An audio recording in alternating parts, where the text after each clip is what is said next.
समीक मुनि के पुत्र श्रृंगी ऋषि ने राजा परीक्षित को श्राप दे दिया। क्या? ए परीक्षित, तेरे पूर्वजों ने हमेशा संत और महात्माओं की सेवा की, उनका सम्मान किया, हमेशा उनका पूजन किया, और उन्हीं के कुल का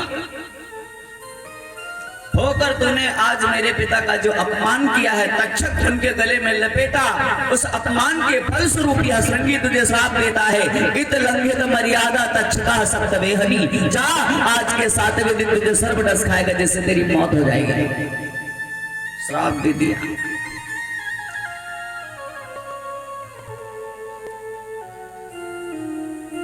श्रृंगी ऋषि दौड़ करके आए, आश्रम कुटिया में बैठे हुए थे। समीक मुनि तपस्या में लीन है, ध्यान में मगन है। श्रृंगी ऋषि जैसे पहुंचे, जोर जोर से रोने लगे और रोते रोते गले से सांप को निकाला, और जब रोने की आवाज सुने तो समीक मुनि की आंखें खुल गई। जैसे आंखें खुली तो देखा कि श्रृंगी जोर जोर से रो रहा है। बैठाया गोदी में, बेटा क्या हुआ? बोले पिताश्री, आप भी ध्यान में इतना मगन हो जाते हैं कि आपको कुछ पता ही नहीं चलता क्या हो गया। अरे आप इधर ध्यान में बैठे थे कि राजा परीक्षित ने क्या किया, आपके गले में मरे हुए सर्प को लपेट दिया। सो मुझसे रहा नहीं गया, मैंने राजा को श्राप दे दी कि आज के 7वें दिन यही तक्षक सर्प उनको डस खाए, जिससे उनकी मौत हो जाए। समीक मुनि ने आंखें बंद कर ध्यान लगाया। जैसे ध्यान किया, मालूम हो गया कि राजा परीक्षित का इसमें कोई दोष नहीं है। ये जो भी हुआ, इसमें राजा परीक्षित का कोई भी दोष नहीं है। राजा परीक्षित ने कुछ भी नहीं किया, ये तो सब कलयुग ने करवाया। बोलिए भक्त और भगवान की। समीक मुनि बोले, बेटा तूने श्राप तो दे डाली, लेकिन जरा सा भी विचार नहीं किया। मालूम है ऐसा राजा ना हुआ है, ना होगा, ना होने की आशा ही पाई जाती है। अरे ऐसे राजा के राज्य में हम लोग किसी भी प्रकार का कोई दुख नहीं महसूस करते, एकदम खुश रहते हैं, निश्चिंत रहते हैं, एकदम चिंता मुक्त होकर के रहते हैं। और ऐसा राजा जो हमेशा संत महात्माओं की सेवा करता है, बेटा गलती इसमें राजा परीक्षित की नहीं है, इसमें राजा परीक्षित का कोई दोष नहीं, दोष है उस कलयुग का। कलयुग ने यह अपराध करवाया है, इसलिए दंड उसको मिलना चाहिए। ऐसे महान राजा को तूने श्राप दे दिया, जो 7वें दिन सर्पदंश खाएगा, जिससे उनकी मौत हो जाएगी। सारे संत दुखी हो गए, ये तो बड़ा गड़बड़ हो गया। संत लोगों ने विचार किया कि श्राप कभी वापस नहीं हुआ करती। सो अब क्या करें? संत लोग विचार किए, चलो राजा परीक्षित के पास अभी 7 दिन है। अरे यहाँ फल में प्रलय होती है, अभी तो 7 दिन है, चलो उनको सूचित करते हैं, बताते हैं, देर ना हो जाए कहीं। अरे देर ना हो जाए कहीं, देर ना हो जाए, देर ना हो जाए कहीं, देर ना हो जाए।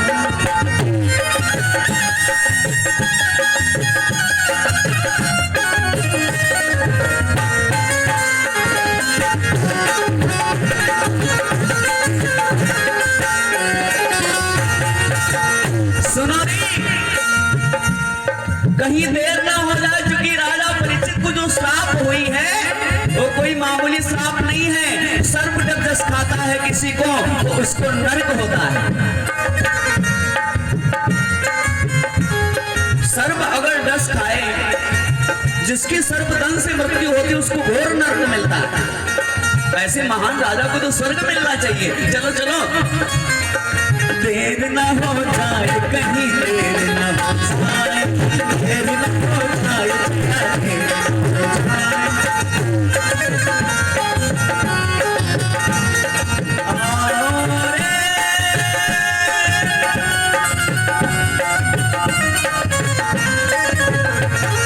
देर ना हो जाए कहीं, देर ना हो जाए, देर ना हो जाए कहीं, देर ना हो जाए।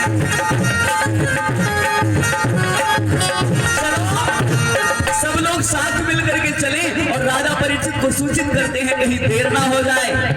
उनको बता देंगे 7 दिन है, 7 दिन में कोई ना कोई उपाय जरूर ढूंढेंगे। चलो नहीं चलो, देर ना हो जाए कहीं, देर ना हो जाए, देर ना हो जाए।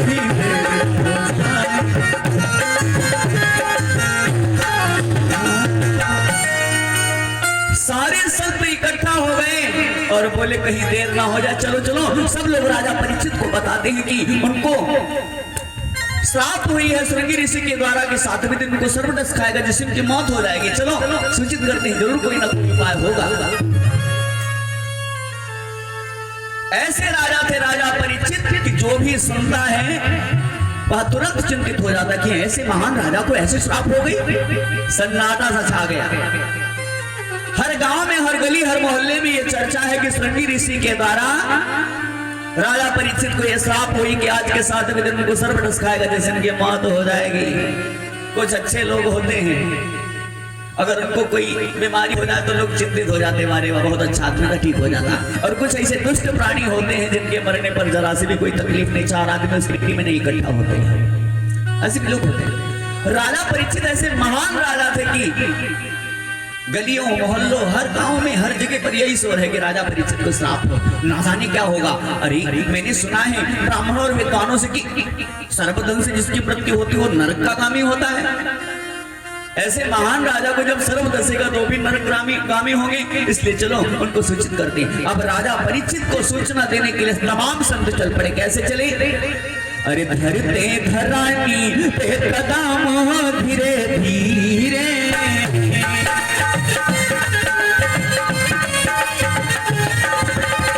धरते धरानी पे चरण धीरे धीरे,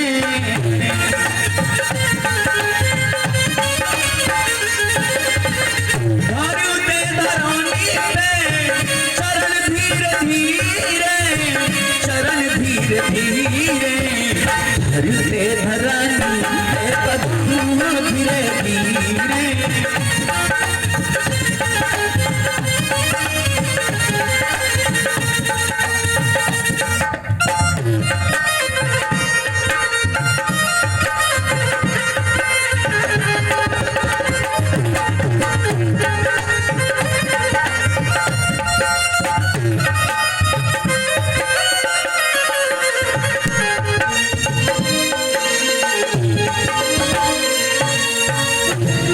सारे संत अपने अपने कमंडलों को लिया, अपने अपने आसन को लिया, जो कुछ भी था संतों के पास लेकर के चल पड़े और पहुंचे राजा परीक्षित के यहाँ। राजा परीक्षित को सूचना मिली कि तमाम संत लोग आए हुए हैं। आज अगर किसी से पाप हो जाए तो अपने पापों को लोग छुपाते हैं, लेकिन राजा परीक्षित ऐसे राजा थे कि सभा के बीच बैठकर अपना पाप सुना रहे हैं कि ना जाने कैसे मुझसे ऐसा अपराध हो गया जो मैंने भूले से ना जाने कैसे एक संत का मैंने अपमान कर दिया। चलो संतों का स्वागत करते हैं। राजा परीक्षित नंगे पैरों दौड़े और तमाम संत लोग द्वार पर दौड़ते हुए पहुंचे और श्री चरणों में गिर गए। आंख से आंसू बह रहे हैं। सारे संत लोग दुखी हो गए। अरे वाह, कितना सुंदर भाव है राजा परीक्षित का। ऐसे महान राजा को तो स्वर्ग होना चाहिए और सर्पदंश से इनकी जब मृत्यु होगी तो इनको नरक हो जाएगा। ऐसे महान राजा। सारे संत लोगों ने कहा राजन आपको आशीर्वाद दूं भी तो कैसे दूं, क्योंकि आज के 7वें दिन मेरे पुत्र श्रृंगी ऋषि के द्वारा तुम्हें श्राप हुई है कि तुम्हें चत्थक रस खाएगा जिससे तुम्हारी मृत्यु हो जाएगी। हे राजन, श्राप कभी वापस नहीं हुआ करती। हम संत लोग चिंतित हैं और तुम्हें सूचना करने के लिए आए हैं कि तुमने जो अपराध किया, गले में मरे हुए सर्प को लपेटा, उस अपराध के फल स्वरूप श्रृंगी से रहा नहीं गया और उसने श्राप दे डाले कि तुम्हें 7वें दिन सर्पदंश खाएगा जिससे तुम्हारी मौत हो जाएगी। राजा परीक्षित प्रसन्न हो गए और हंसे। संत महात्माओं को बहुत बहुत धन्यवाद कहने लगे। हे महात्माओं, तुम लोगों ने बड़ी कृपा की जो मुझे दंड दे दिया। अरे पाप तो बहुत होते हैं, लेकिन संत का अगर अपमान हो जाए तो ये महापाप है। किसी ब्राह्मण का अगर अपमान हो जाए तो ये महापाप है। मैंने जो अपराध किया, महापाप किया, इसका दंड आप लोगों ने उचित समझ करके दिया कि मुझे नरक होना चाहिए। सारे देवता लोग चर्चा कर रहे हैं, अब क्या होगा, अब क्या होगा, अब क्या होगा। सब के सब दुखी हैं। इतने में का देखा कुछ बच्चे ताली बजा रहे हैं और कोई बच्चे हल्ला भी मचा रहे हैं। क्या? नागा आया, ये देखो नंगा बाबा आया। ये तो देखता ही नहीं, अरे इसका हाथ तो देखो, इसका पैर तो देखो, अरे इसकी नाक तो देखो, बिल्कुल तोते की चोंच के समान है। संत लोगों ने उन बच्चों के शोरगुल्ले को सुनकर जैसे मुड़ के देखा तो क्या देखा, उन बच्चों के झुंड में 16 वर्ष की उम्र में सुखदेव जी महाराज चले आ रहे हैं। सारा स्वरूप तो मानव का है, हमारे तुम्हारे जैसा, लेकिन नाक पर जिसकी भी नजर जाती है वो विचार करते कि है ये तो साक्षात नारायण ही लग रहे हैं। बोलिए भक्त और भगवान की। सांवला सा रंग है और मुखड़ी पे दिव्य प्रकाश, नाक तोते की चोंच के समान, हाथ में कमंडल है और जटाएं इतनी विशाल हैं कि उनको कभी लटाया नहीं, उसको कभी बांधा नहीं, उनमें कभी गांठें नहीं दी, जटाएं सब जमीन से लुटक रही थी। ऐसे सुखदेव जी महाराज संत महात्माओं ने जैसे देखा तो दूर ही से हाथ जोड़कर प्रणाम कर रहे हैं। उम्र क्या है सुखदेव जी की? 16 वर्ष की। कितनी उम्र है? मात्र 16 वर्ष की सुखदेव जी की उम्र। संत महात्माओं ने हाथ जोड़ जोड़ करके दूर ही से प्रणाम करना चालू किया। सारे संत दौड़े, कोई नतमस्तक होकर प्रणाम कर रहा है और कोई साष्टांग प्रणाम कर रहा है, कोई कैसे प्रणाम कर रहा है। मात्र 16 वर्ष के सुखदेव जी, दिव्य आभा है अंग की, दिव्य प्रकाश है सुखदेव जी महाराज में। बोलिए श्री सुखदेव भगवान की।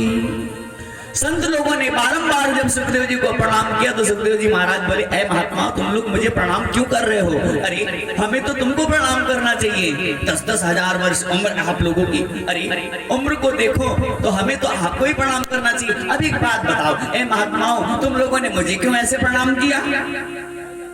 संत लोगों ने बड़े प्रेम से कहा, महात्मा हम आपकी इस उम्र को प्रणाम नहीं कर रहे हैं, हम आपके अंदर बैठे उस परम भागवत को प्रणाम कर रहे हैं, उस ब्रह्म को, उस परब्रह्म को प्रणाम कर रहे हैं। आप साक्षात नारायण के ही तो रूप हैं। बोलिए सुखदेव भगवान की।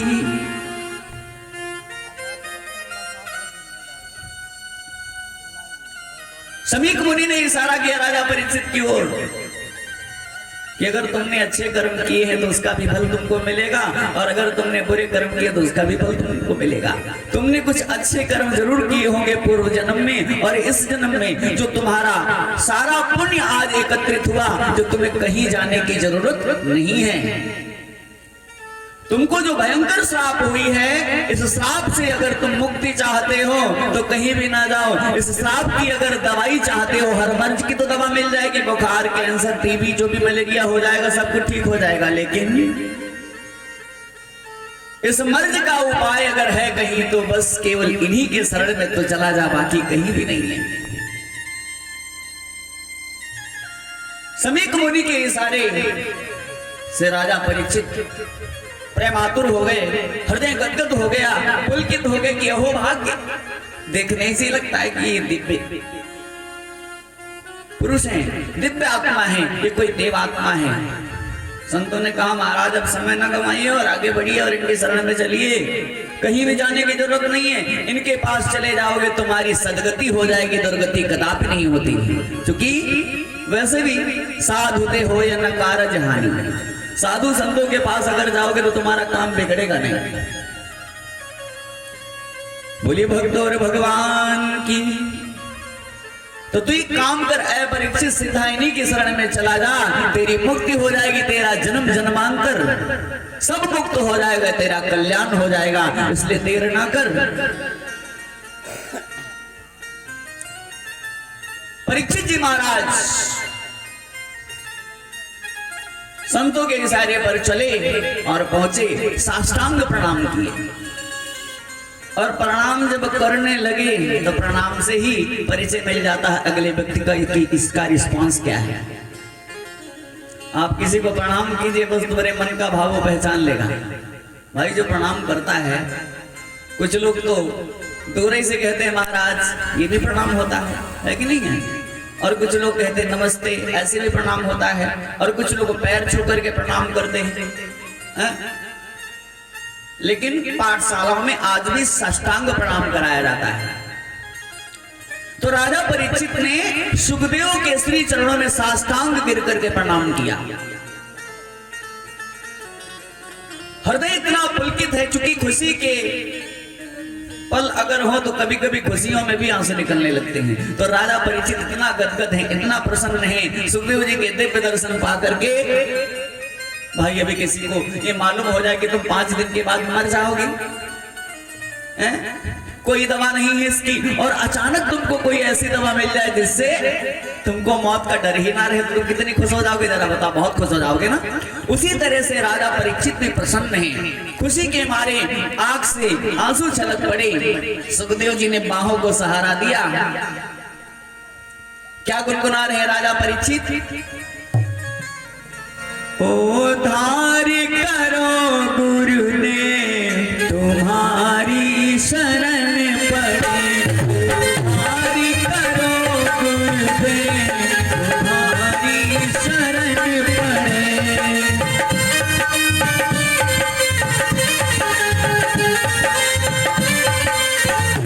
तू धारी करो गुरुदेव तुम्हारी शरण पड़े।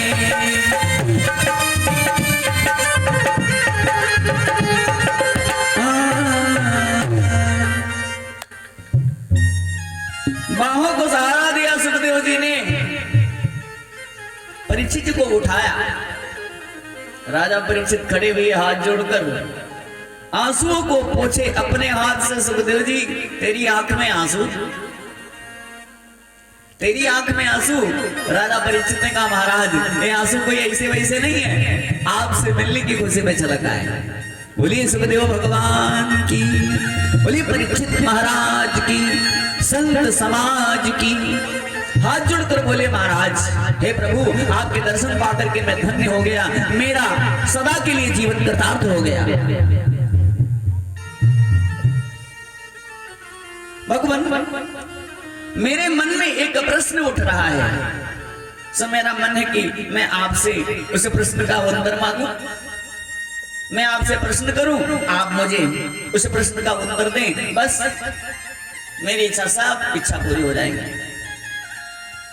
सुखदेव जी महाराज बोले अरे 10-10 हजार वर्ष वाले, 10-10 हजार वर्ष उम्र वाले ये महात्मा हैं, अरे इनसे पूछ लेता, मुझसे पूछने की क्या बात, में तो छोटा सा भाई, इतने बड़े बड़े महात्मा इनसे पूछ सकता था। लेकिन चल ठीक है बता कौन सा प्रश्न है। तो सुखदेव जी महाराज से राजा परीक्षित कहने लगे महाराज अगर किसी को ये मालूम हो जाए कि मैं 7 दिन के अंदर मर जाऊंगा, मेरी मृत्यु आ जाए 7 दिन में, अब बताओ उसको क्या करना चाहिए, है कि नहीं है भाई? सबको मालूम है कि 7 दिन में हम भी मरेंगे। कौन ऐसा व्यक्ति है जिसको अमर, जो अमर है? अरे जो जन्म लिया उसको सबको मरना पड़ेगा। राजा परीक्षित के लिए अगर 7 दिन थे तो 7 दिन हमारे लिए भी हैं। सोमवार, मंगलवार, बुधवार, बृहस्पतिवार, शुक्रवार, शनिवार, फिर आ गया रविवार। इन्हीं 7 दिनों में राजा परीक्षित को श्राप हुई, इन्हीं 7 दिनों में हम आपको भी श्राप है, क्योंकि जब काल नसेगा तो इस संसार को छोड़ना पड़ेगा। और काल दंश किसको नहीं होता है भाई? काल ले जाए तब तो ठीक है, लेकिन अकाल अगर ले गया तो नर्क चले जाओगे। अकाल का मतलब क्या हुआ कि जो बिना मुहूर्त के अगर मृत्यु हो गई तो आप नर्क को जाएंगे। ये साक्षात सत्य है, बिल्कुल पूर्ण सत्य है।